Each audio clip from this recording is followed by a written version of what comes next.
ইফতারে যখন এই ঠান্ডা ঠান্ডা ডাবের পুডিংটা খাবেন তখন মন প্রাণ কলিজা সবই ঠান্ডা হয়ে যাবে আর সারা দিনের ক্লান্তি তখন এক নিমিষেই দূর হয়ে যাবে।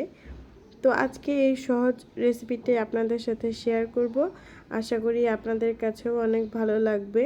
আর ইফতারে যদি এরকম রিফ্রেশিং টাইপের হেলদি কিছু খাবার খাই আমরা, তাহলে কিন্তু এমনিতেই অনেক ভালো লাগে। আসসালামু আলাইকুম এভরিওয়ান, আশা করি সবাই অনেক অনেক ভালো আছেন।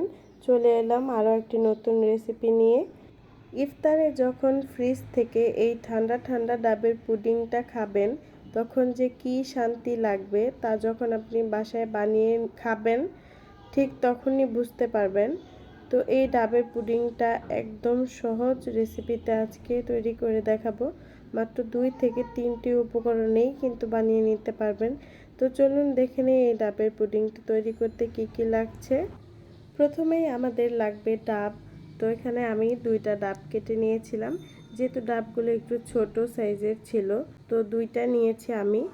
তো 2টা ডাব থেকে এরকম পানিটা ছেঁকে নিতে হবে, এতে করে ডাবের ভিতরে এই যে ছোট ছোট দানা আঁশগুলো থাকবে তো এগুলো পরিষ্কার হয়ে যাবে। তারপরে আমাদের লাগবে ডাবের আঁশ।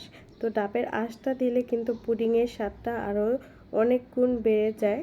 তো আমি একটা নারকেল কোড়ানোর সাহায্যে ডাবের আঁশগুলোকে এভাবে কুড়িয়ে নিচ্ছি সবগুলো।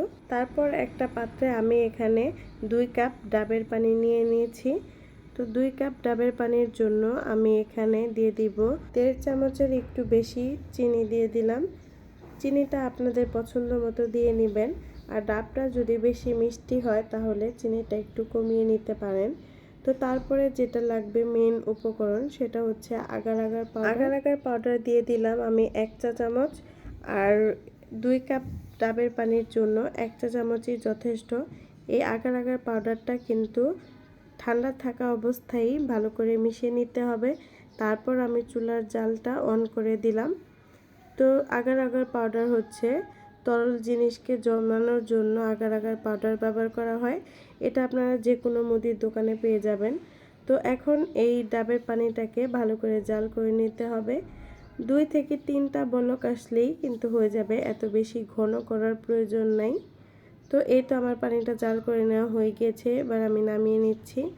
এরপর ডাবের পানিটা যে বাটিতে সেট করবেন ওই বাটিতে ঢেলে নিতে হবে গরম থাকা অবস্থায়। তারপর ডাবের শাঁসগুলো যে কেটে রেখেছিলাম তো ওইখান থেকে শাঁসগুলো আমি আস্তে আস্তে দিয়ে দিচ্ছি।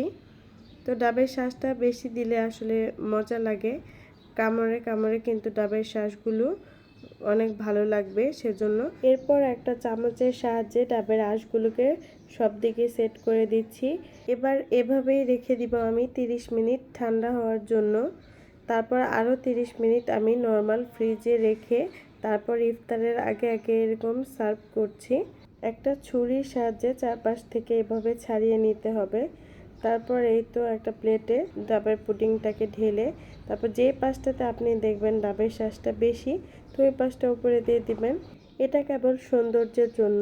তো এভাবেই ডাবের পুডিংটা ঠান্ডা ঠান্ডা ইফতারে সার্ভ করবেন।